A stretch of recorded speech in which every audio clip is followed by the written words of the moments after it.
So as you can imagine, nobody was very happy with the British Mandate Plan.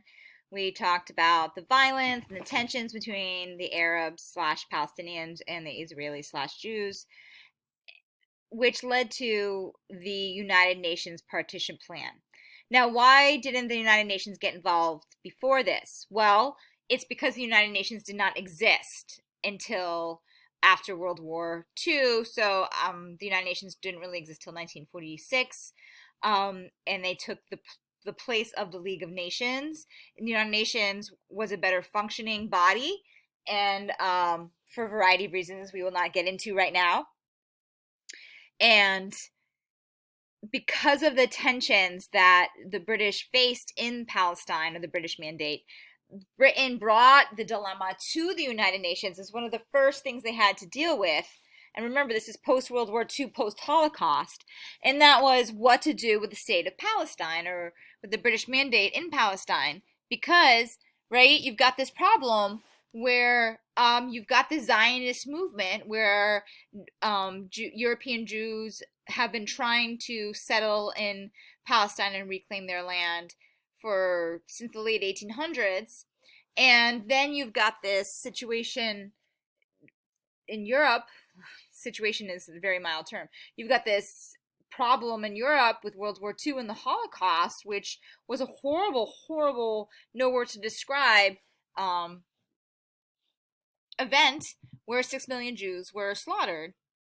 And so Jews needing and feeling like they needed a homeland had more, I would say, legitimacy to their claims to this land, and more world understanding and sympathy for their desire to have a homeland.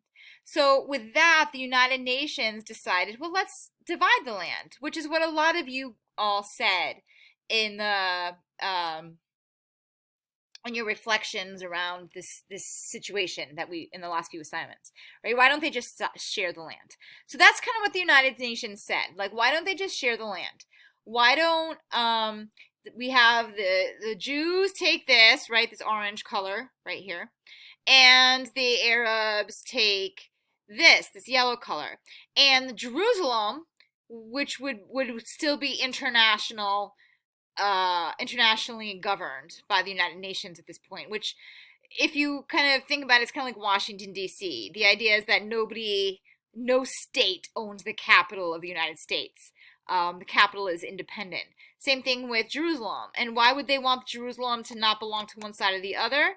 Because Jerusalem, as we've talked about before, contains the holy sites of all three faiths. So rather than have it be a fight between the faiths, let's just have it be a shared zone, if you will.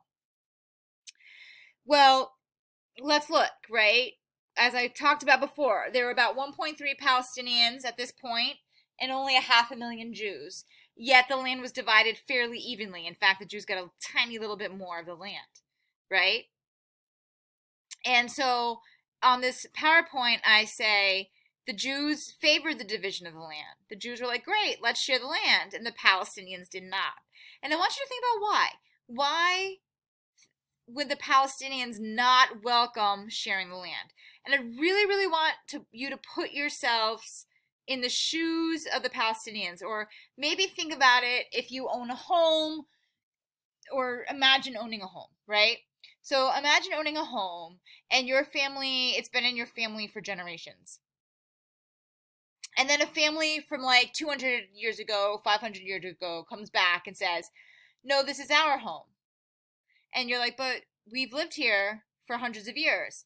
And then the other family's like, but this was given to me by my ancestors, or by God, or by whoever, like, and this is my legitimate home, and it was illegally taken away from me. And you and your family who's been living in that home for hundreds of years says, but sorry, like, we're really sorry about that, that sucks, but it's not yours anymore, right? And that's what the situation is. The Palestinians were like, yeah, this may suck for you as Jews in the Holocaust, but we had nothing to do with that. That's thousands miles away from us. We're not in Europe. We're not Hitler. We're not German. We don't have anything to do with the Holocaust. Why are you Europeans making us have to address the issues that you created, right? And the Jews are like, but this is our homeland, and this is what God promised us. So this is the dilemma that really faces us today. So I want you to think about, how do you think each side is going to react?